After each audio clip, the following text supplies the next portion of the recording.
it's Shopify and OpenAI and Etsy are integrating, so e-commerce is going to be put into ChatGPT.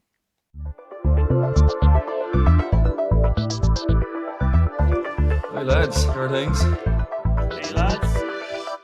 Where are we? Back for another week. Another week. Big week this week, I suppose. And AI. Yeah, loads of AI It's stuff always in the the big news. week in AI, is it? It really is just like a constant AI thing. Isn't it? I was actually reading a thing there this morning. It's not including this, but it was like a Google Webmaster update for August, or for September, because we're out of September. But it was just the amount of AI stuff on it was ridiculous. Like, Yeah. um, It's a bubble. Keeping It's a things bubble. interesting. yeah. Right, first up, So this one, we'll get into this in a bit of a deep dive, but OpenAI have announced new partnership integrations with not only Etsy, but with Shopify. So that's going to be something we'll get into a little bit, because it's going to completely change e-commerce, and it's going e-commerce into agentic experience, which is class. So very interesting. very nice. And this one was, so Perplexity had Comet, which is kind of like an AI browser to rival Chrome, but now it's being rolled out free to any users, which it was something only available to high-end users at one point. So this is a little bit different. So really, like playing around with it, it seems like it's just, it can summarize web pages for you instantly. It has prompts on it to do so, where it can have some requests to do things on web pages, but looks pretty cool. I don't know how much I'd particularly use it, but Yeah. anyone who's moved over to the Perplexity side of things, it looks like it's a winner. Do any of you Very get cool. annoyed by everything just being summarized? A little bit, yeah. Yeah, I like see in even, my emails, yeah, I was everything. gonna say, even like I'm getting WhatsApps now and they're being summarized on the home screen and stuff. Yeah, Sometimes in the Google Workspace, like it might summarize it could summarize a couple of word email, and it's like you're actually making it longer almost by trying to summarize this thing. You can't summarize it, like. Right. oh yeah. I put this one in. So this is a study from Bright Edge. So they've just realized that citations are now 54.5% of AI overview citations now rank organically, up from 32.3%. 69% increase in overlap in 16 months. Like, that's massive. It just shows they're going hell for leather on this. Biggest shift in the industries, anything to do with educational based stuff and healthcare, which is massive. E-com hasn't been that affected from the looks of it, because, well, the search intent for e-commerce is completely different. It's not informational based, so that makes sense. But just goes to show you, AO views seem to be here to stay. Yeah, definitely going nowhere. No. That's interesting. So I threw this one, and then it's so the new AI search, the AI mode that we haven't seen yet. So it now lets you ask questions or upload a picture to get visual results. So I saw it can be used for like design inspiration and stuff like that, and it can be a way of like avoiding using filters rather than like searching something and using filters to like define it down. You could now use pictures and be like much more specific. But Yeah, I actually tried to get into this, but it's kind of locked to the US for the moment, isn't it? yeah, But they're testing out like an agentic agent in AI mode as well. So basically, you could say, "Find me a restaurant. I feel like burritos," and it'll bring up like everything. It's kind of mad what they're doing with the AI mode. So I think it'll be cool when we finally get our Yeah, hands on it. I was Yeah. looking at some use case that's going to be like, book me a haircut in my location or near my location. They'll Yeah, send you the details and stuff. But at some point, it'll actually integrate with your Google Pay, and it'll just like make the purchase for you. it's ridiculous. Like yeah. that's you're giving these things a lot of control, aren't you? A lot of control, yeah. Yeah. Anyone on cash is going to be screwed. But I was thinking all those images, like in the results, like they could be nice for like booking restaurants stuff. Like if you get all like say the different pictures of different food they serve and stuff, maybe right after a question, I was like that could be That could be a cool thing. I don't know if you do this, but like if sometimes if I'm going somewhere to eat, like I'll read a menu and then like go to an Instagram to see pictures of that food. But it's like this could be cool to see like pictures of the food straight away, you know, maybe stuff like that. Nice. But And you went yeah, back to Paladar. went back to Paladar. Yeah. Didn't need any pictures for that. Knew it was a safe bet. I just put this one in because I probably should have put it after the overview slide, but this is a mad one. The Law Society of Ireland has a few complaints after Google AI tool wrongly stated solicitors were struck off. So it Oh, came up in one of the overviews, like what solicitors were struck off, and it obviously named them. Now, I'm not getting into which one it was because I'm not getting don't want to be sued. But yeah, this one is a big concern, and obviously, when something like this goes wrong, it's not very good.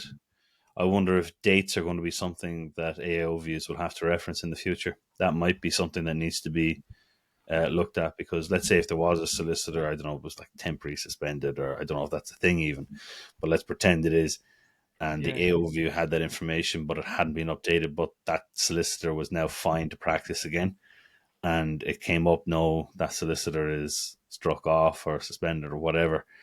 Like, that's not good for business practice, and really does open up legal um, yeah.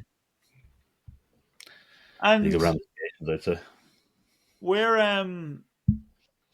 where did it where was this kind of picked up? Like where was it listed that the guy was struck off? So it was in the AOU. So in the AI overview Okay, stated that the solicitor firm was struck off, but it actually wasn't. jeez, right. It was pulling from a summary pulled from the Law Society website, I believe, and that's why Google or the Law Society are complaining, and not just that Yeah, solicitor, but that solicitor could be. Well, I suppose they'd have. Well, if it's Google that's mentioned it, would they go after Google, or do they try and go after the Law Society? I don't know.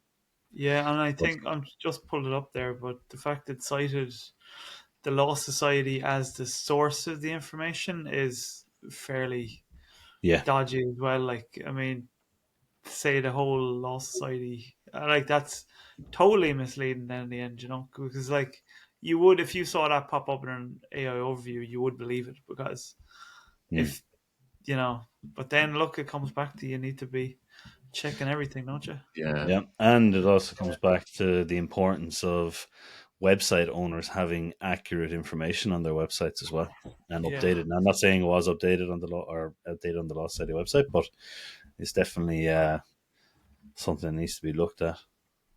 you'd wonder too. Like, is this only one of like one Oh, that's been caught? But there's probably been loads it's of been low. It's similar. because of the Law Society. Like, there's been smaller businesses have definitely been referenced incorrectly that I've seen.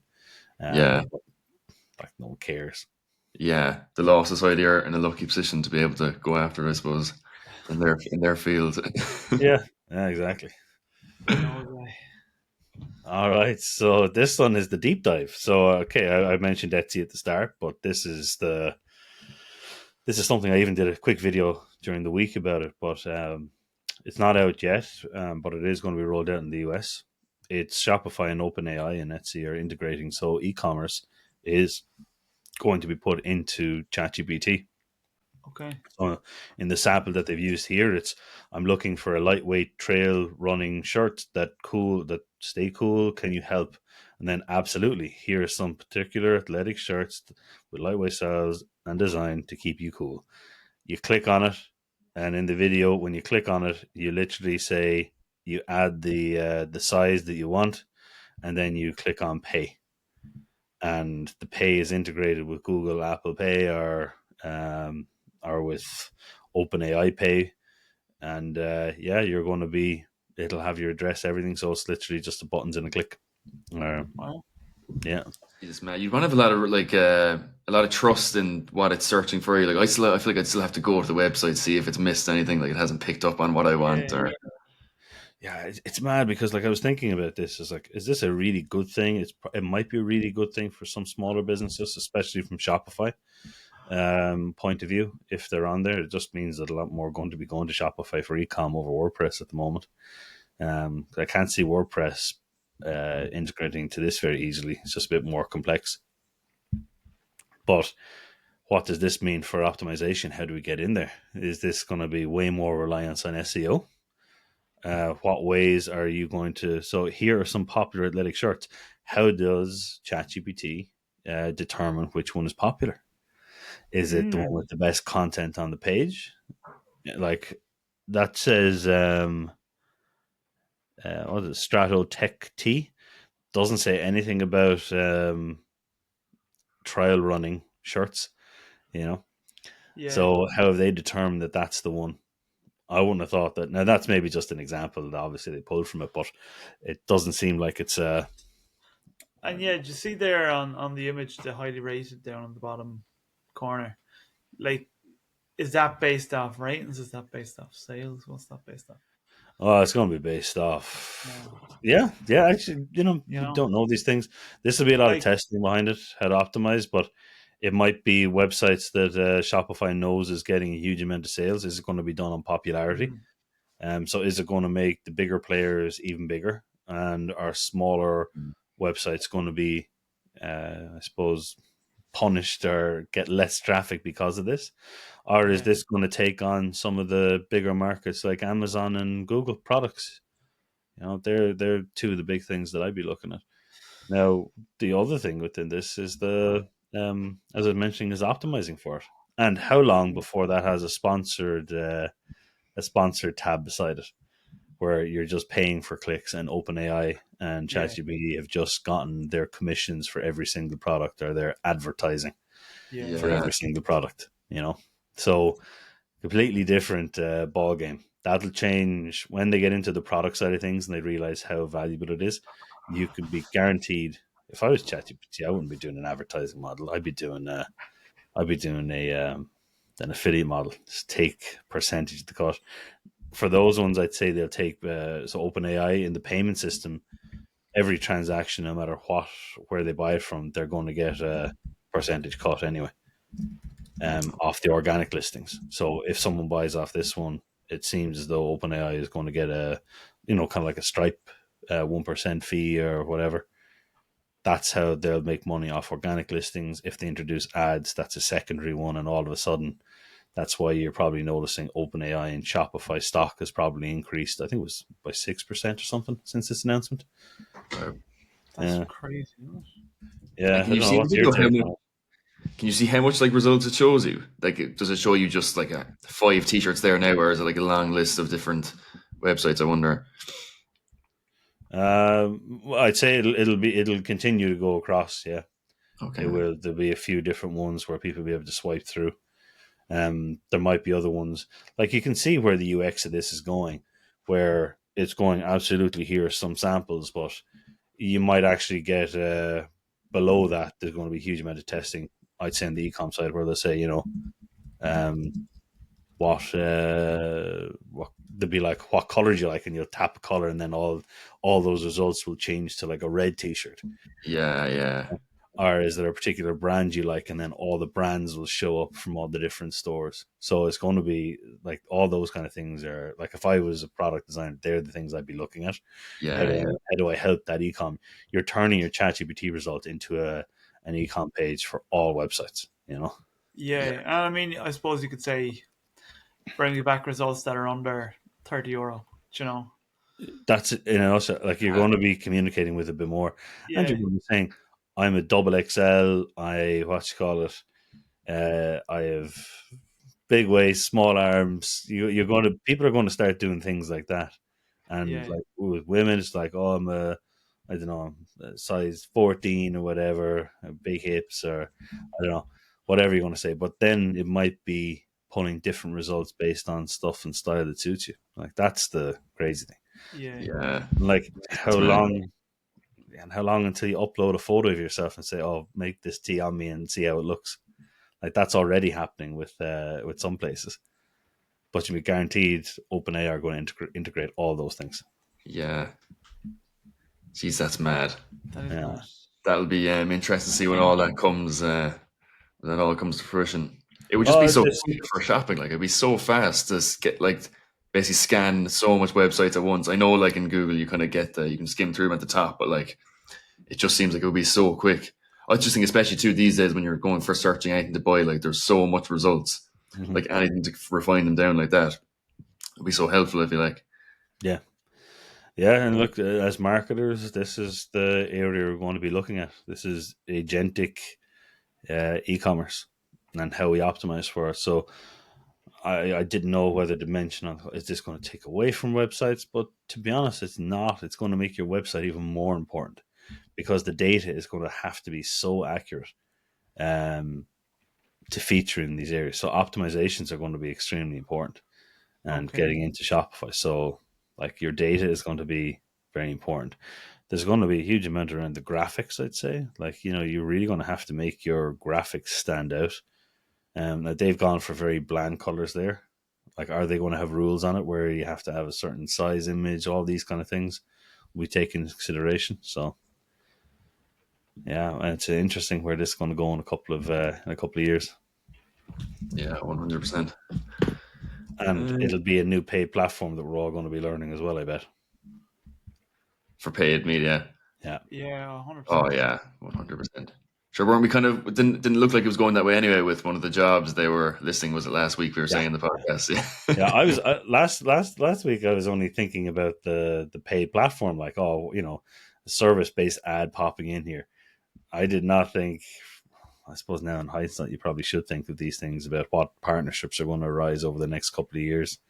But I was only thinking about leads and Oh yeah, yeah. Oh, having an yeah. ecom product showing up there, like Google's sponsored ad, or this is a sponsored mention. But this completely different. Yeah. Probably launched now by next week and all. Uh, So my marketing tips. marketing tip of the week is about scripts. So this is just a picture of scripts on a website or code, but a marketing script is Google gives you a marketing script for analytics. Google Ads gives you a marketing script. Facebook gives you a script. What a script is, or a pixel is another name for it, is a tracking pixel. And what that does is it helps you analyze people on your website, but it also helps your ad platforms understand how a user is going about your site, what actions they're taking, and it also tells you important actions such as a conversion. So if someone completes a lead, you can report back through a pixel to your website or to your platform that an action has taken place on your website. So this is really the marketing tip of the week here, is really focusing on data, but getting your marketing scripts right on the website. And again, that can be Facebook, Google, LinkedIn, TikTok, Pinterest. They all have one because they all want to understand what kind of users are working on a website. So you need to get those in place, and you need to understand that there are legal ramifications on them. You have to have your third party CMPs, ensure that you don't drop these pixels until someone interacts with your banner. But look, it's just something that I think is very important to mention. And to be honest, we probably should do a deep dive training session on pixels at some point, because it is an interesting topic. But because you can have third party scripts, you can turn them into Yeah. first party server side. So yeah, that's my marketing tip of the week. I think it's a good one though, because I think as well when I started too, I wouldn't have realized, if you have paid media, it can be without like that kind of tracking. Like it's very hard to tell how successful your paid media is. I guess if you're not tracking it like that, sure you'd kind of have Yeah, no you idea don't how know. well it's doing. Like yeah, The simplest way that you can have a look at this, like, is you're going to be launching the Ardú stuff soon, guys. So if you think about it, if we set up a campaign in Google and we have one campaign for Google Ads and one campaign for SEO, and we don't mind which business we get, we just need, like, say 4 clients in November, right, or October, and we want to get them the best type of clients at the lowest cost. But say we have €1,000 and €500 in each campaign, and all of a sudden the Google Ads one is costing you €250 per lead, and you're only getting 2 leads. But the SEO one, you're getting 4 leads at 125 a lead. All of a sudden, it's way more lucrative because you're getting 4, and let's just pretend all leads are the same value.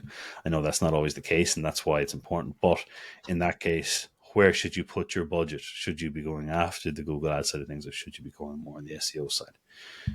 And that's where you can say, right, if we want to get more clients in, and again, the keyword that someone types in Google Ads consultant, your lead might have been €350, while Google Ads agency, your lead might have been €150.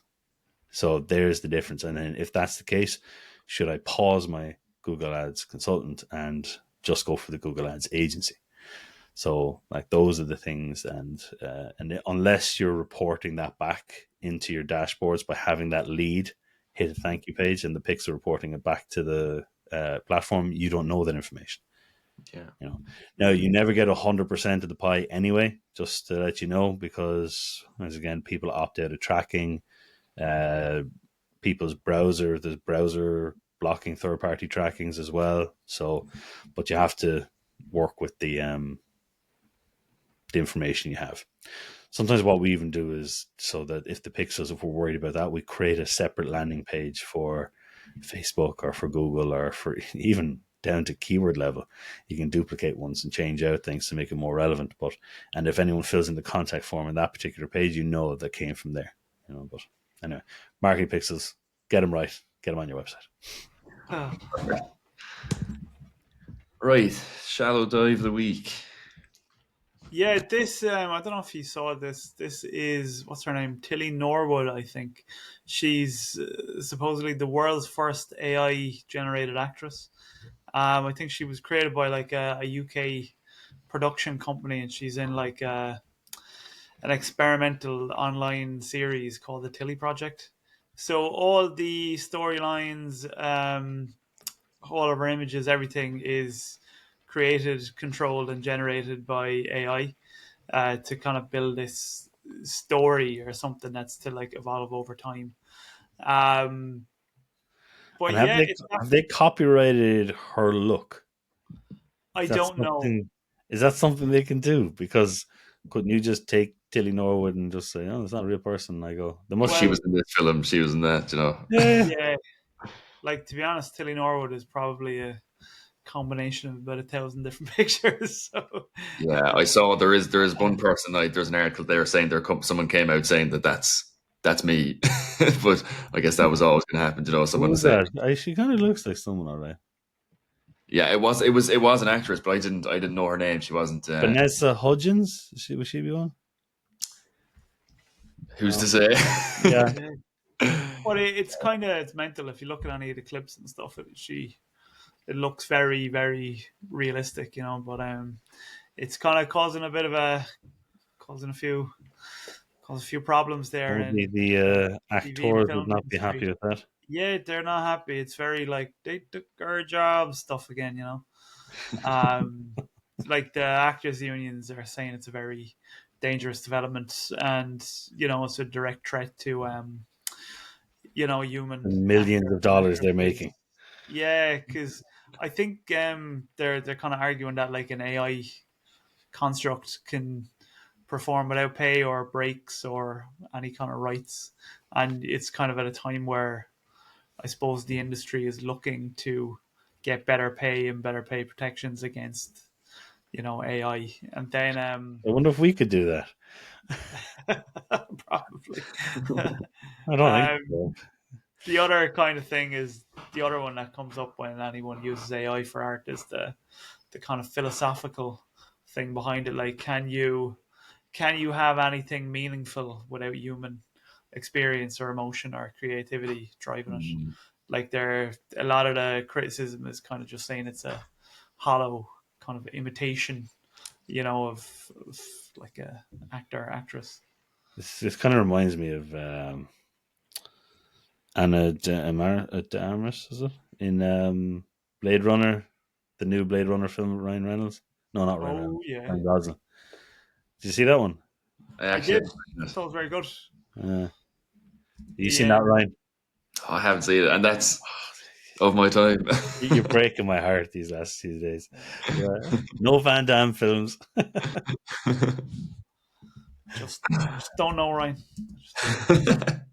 It's not That working out. yeah, that was 2017. I mean, we could excuse the first Blade Runner. That was in the 80s. Yeah, no, I have no excuse for this one. But yeah, I wonder who's watching this. Who's watching the show?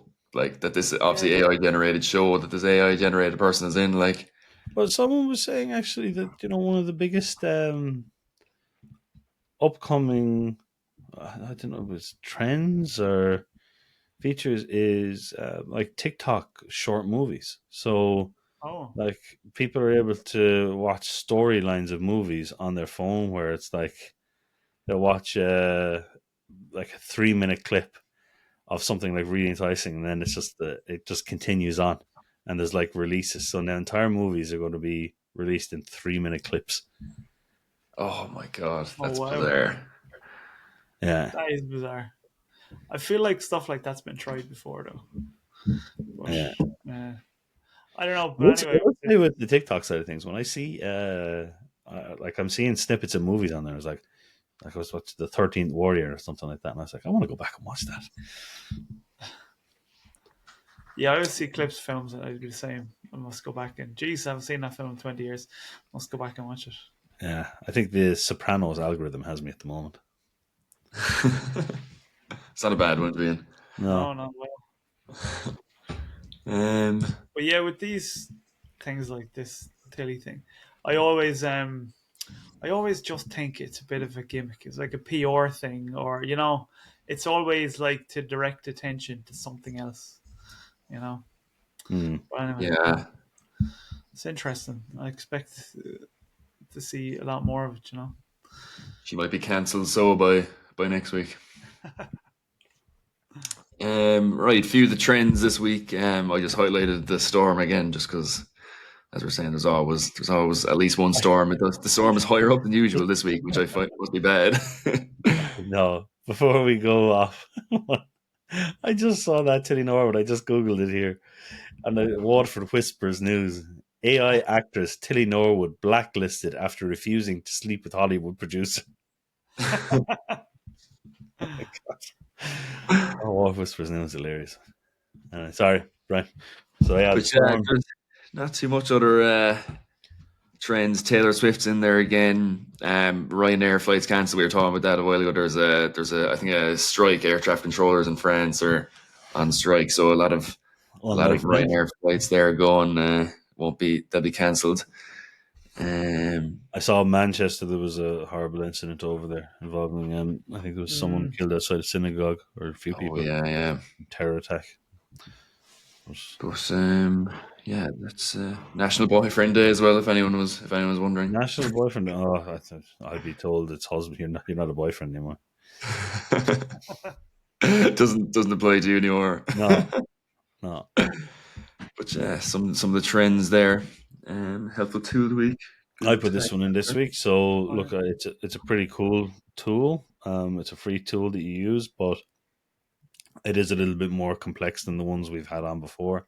This one is to help with and it follows on from the marketing tip, the scripts. This is where you can actually control all the script implementation on your website. So you upload your script, your Google Analytics, your Google Ads lead. When someone hits a thank you page, you can trigger it. But also it integrates with your cookie bot, was the one that we use in this particular instance. But you can control how your tags fire on your website until someone interacts with the banner. You can trigger it on if a form is shown, form interactions. You can trigger stuff when someone scrolls on your website. You can create events to track. It's just a very handy tool to put in one place.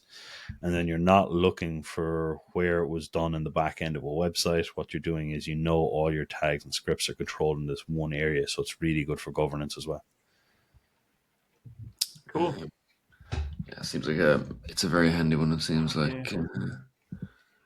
So we'll ask a few questions now to the experts.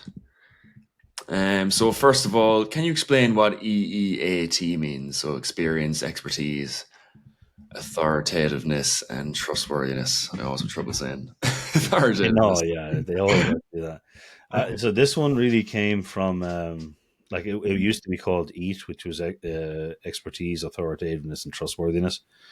And this was actually brought around because of the Google search rater guidelines. I'd Google that if you haven't seen it, and it's a document. It's like 160 pages of what webmasters or what Google search raters are told to look at for a good website.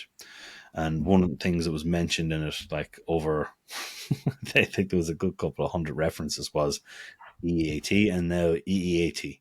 So if you just do a control find in the document, you'll see it mentioned everywhere.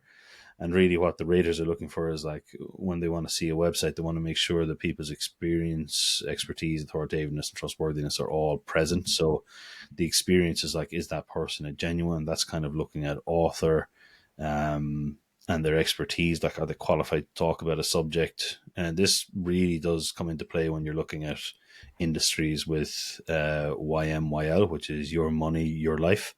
And that's anything to do with finance or health. That can affect someone, So they want to make sure it's a real doctor. And Healthline is a really good website to look at this and see an example of what authors should look like to get this across. But how does Google determine it? It's like its authoritativeness. Does it get a huge amount of mentions online? Are they an authority in their industry? Are they branded? What their trust levels are? Do they have reviews? Have they been mentioned in, I suppose, medical publications? Are they referenced? Are they regulated? All these different things can add up to your expertise, authoritative, and trustworthiness. Now, there are arguments in the industry. Is this a ranking factor? While they've said it's not a ranking factor, but it is something that determines how users should be. And if it's the search raters are looking for this, there must be something in to mark down a website or look at a website to not give it as much relevance. So it's just one of those things you have to come across. But your experience is just looking at the site owner overall, or the author, and their experience in the world and their expertise. Is it relevant to what the topic of the website is? If I'm a dog trainer, I don't want to be writing an article about life insurance as an example. Are you an authority in that area? Are you showing on? Do you have videos on the subject? Do you have publications? All that kind of stuff. But you can artificially enhance yours by optimizing some of these on the website, but then search raters will probably go and look at these publications and see if you're mentioned on Wikipedia or YouTube channels, or do you have your podcast, all that kind of stuff. So it is something that the SEO industry is trying to optimize for, but definitely visually have on a website. But it is not, according to Search Liaisons, a ranking factor directly. Okay, that's a good answer for that. So, next up, should you buy links for SEO improvements? Straight answer is no. Look, this is according to Google's guidelines. It's buying links is a bad practice because you're artificially trying to enhance your search profile. The unfortunate thing is your SEOs have to go out and find different places to get mentioned online. Now, the best way to do that is to get mentioned in digital PR by having something newsworthy or a good product, or by creating something that's a linkable asset, is what they call it, which might be an infographic, it might be a research paper, you might have your own original statistics or research on a topic that is linkable. That's what Google want to get you referenced under, and that's like an organic link through digital PR where you're showing up or people just know your topic and those links start coming to you organically. But the problem is a lot of new websites need to get some links to start getting their authority up. So there are certain types of ones. Now Google says if you're paying for a link, you need to have it with a sponsored link tag, like a no follow rel or a sponsored rel. Right. I can go into those in more detail another time, but like when we're doing a bit of blogger outreach and we're looking at industries and trying to find links, we'll go through to a couple of different sites and we'll say, look, we notice you reference this topic. Our client is an expert in this. We'd love you to reference one of their blogs. Do you need more information from us? How can we kind of get a mention here? A lot of the time you don't get an answer. It's called blogger outreach. Just outreach, I suppose. But a lot of the times those people will come back and say to us, sure, you can feature us, but you have to pay. And if it's a really popular website, is it worth going on to it? But I've seen a few places now actually saying you're not paying for a link, you're paying for my time to update the article, which is a good way of coming back at it. But directly, you shouldn't be buying links, even though most of the industry unfortunately does. because it's kind of reciprocal for someone to do it because out of the goodness of their heart. But if you're the best type of links are usually the ones that happen organically anyway.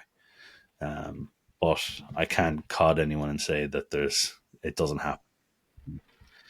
Should you buy them? I wouldn't. I'd try other avenues. If there's business directories in your local market, so in Ireland, make sure they're like .ie, they're genuine, they have traffic, they're good websites. It's not just random ones. It's good to do those kind of things, and sometimes they have. You get extra features if you pay for them. Maybe that one's okay because you're not paying for a link; you're paying for a better profile on those websites. So it's just that link might turn into a follow rather than a no follow.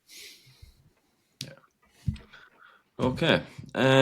What is email segmentation and why is it important? It's a nice little mix, a little bit different from SEO this week. Nice. So what is email segmentation? So email segmentation is when you divide your list into smaller groups based on different, I suppose, characteristics. So instead of just sending one generic email to everybody, you send like a specific group a highly relevant message that you think will work better for them. So, for example, like you could create a segment of purchase history. So you could set up like a good example of this is like campaigns that target new customers or things that target like repeat customers or people that spend a certain amount of money. It kind of lets you, by segmenting to target those people, lets you just send very relevant cross sells and upsells to people. Or another thing, you might segment by engagement. So you might target like your most active subscribers with, your best offers, or you might target your least engaged people. So say someone who hasn't opened an email in 6 months, you might send them a re-engagement campaign, and then if they don't click, you might just clean them off the list. Or you could segment by, website behavior. Again, a good example and very effective example is your shopping cart. So if you go through the purchase thing and abandon, go away from the page, you tend to get those cart emails back. Like that would be based off of a segment. So it's just a very good thing to do. Very important way for It you to kind kind of of your would it be right in saying, Mark, as well, that it's important for deliverability as well? yeah. If people haven't Like opened an email in a long time, that can affect deliverability, right? Because the list yeah, isn't raised. it's just it's kind of like an older list, and it could like drop into people's spam boxes a lot more, or you could get like a penalty against the domain, I suppose. And like a lot of the kind of the Mailchimps, the kind of systems, they would kind of penalize against things like that, like soft bounces, Hmm. things going into spam, or like, and the other thing you'd see like is a lot of people unsubscribing if they get something that's not really having to do with them. Hmm. So if you're kind of breaking up the lists and segmenting them out, like you're able to send emails that I suppose matter to the person you're sending them. And you can send things that like your customers would be more engaged with, like because if it's more relevant, then it's people are far more likely to open them, click on the links, and kind of go through to whatever action you want them to take. And then like ultimately, in God came when we started in email marketing years ago, like the thing was the right message to the right person at the right time, and by kind of creating the different segments, that's kind of what you're doing, because you need to realize like everybody's at a different stage in a funnel, so you don't want to be sending like a lifetime subscription offer to someone that just came on your file yesterday. Hmm. You kind of want to bring them through like a welcome series and then onto your main list, and then send them like the offers that they want to see, God, and things. those welcome series were 30 days long. But yeah, just segmentation is a good way to just send more relevant content to people via email, and it can bring in kind of better leads, better sales, better conversions, and you should see fewer people unsubscribing from your lists as well. Yeah, I think there was one I mentioned from our clients is say fashion, but they have men and women on file. perfect example of segmentation for an e-com shop that has both is like when you're sending find out male and female, and if it's, I suppose, I don't know, men's t-shirts, then you select the men's list, or if it's women's, or you select it, and maybe there's other lists now that we need to consider besides just men and women, but that's just an example. There can be non-binary and that kind of stuff too. But yeah, it's important to do Yeah. the list. But I suppose, like what I said with the EAT stuff, if you search for something and then you go to, like, you search for a solicitor in Watford, and I land on a page and then I click to the website and it has nothing, like there's an article about dog food. Do you know, you're going to be like, this is nothing to do with me, and you just bounce off the page. Same with emails, if you're not sending people things they're interested in, they're just going to unsubscribe. Yeah. Right, okay, good stuff. So next one, how do I feature more in AI search results? Look, the basics is the same with SEO. Your website has to have all those basic foundational SEO elements on it. That's step one. You just don't go away from that. Doesn't matter if people are calling it GEO, AIO, which is generative engine optimization, AI optimization, whatever you want to call it.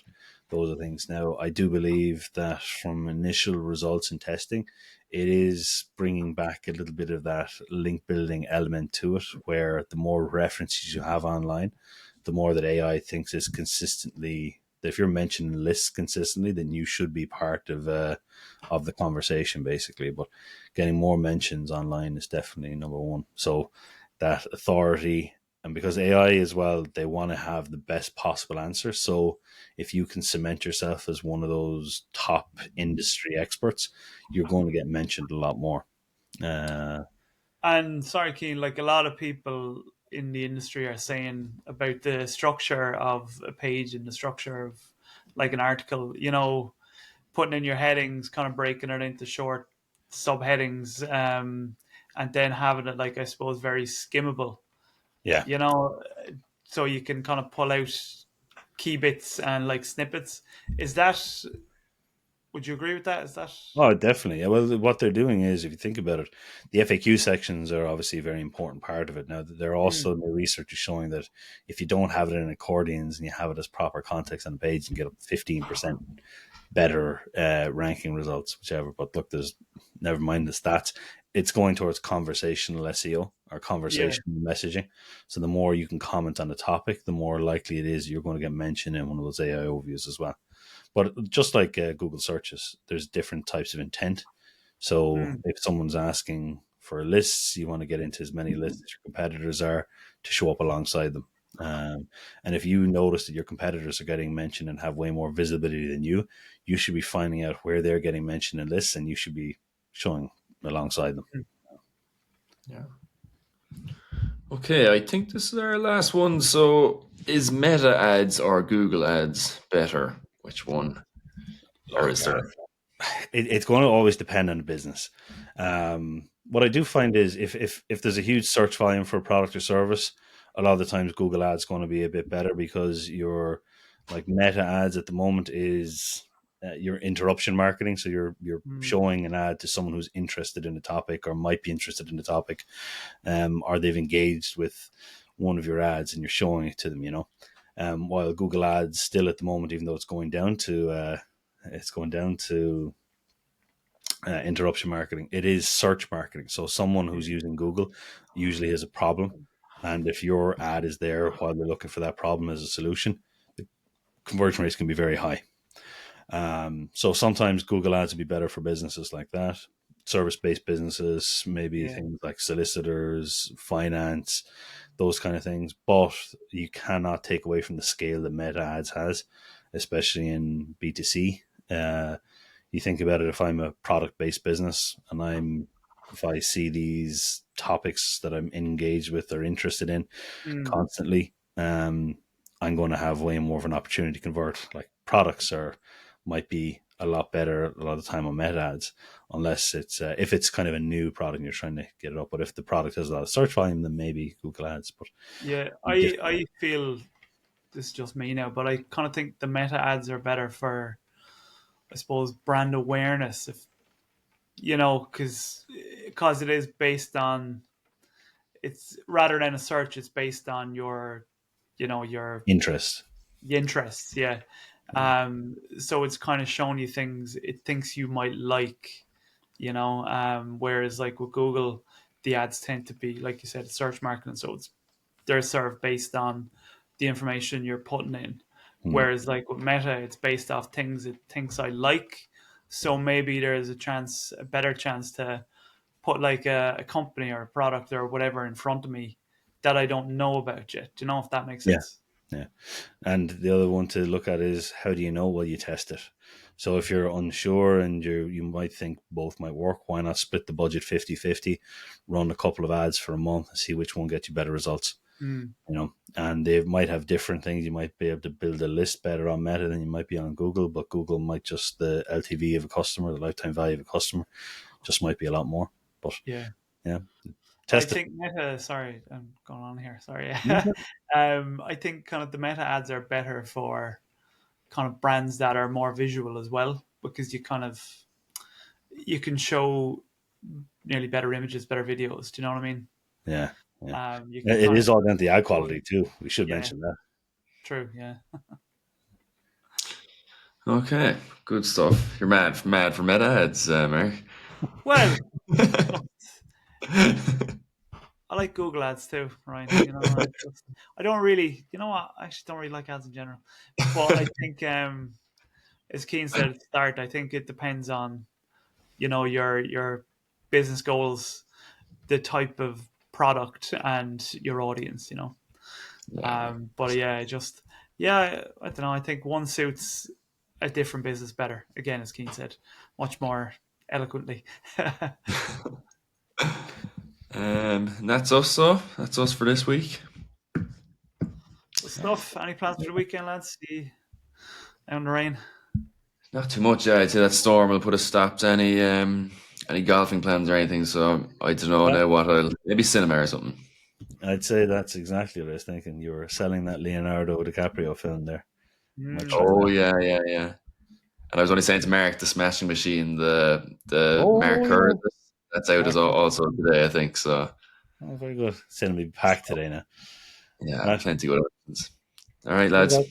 See you, lads. Cheers.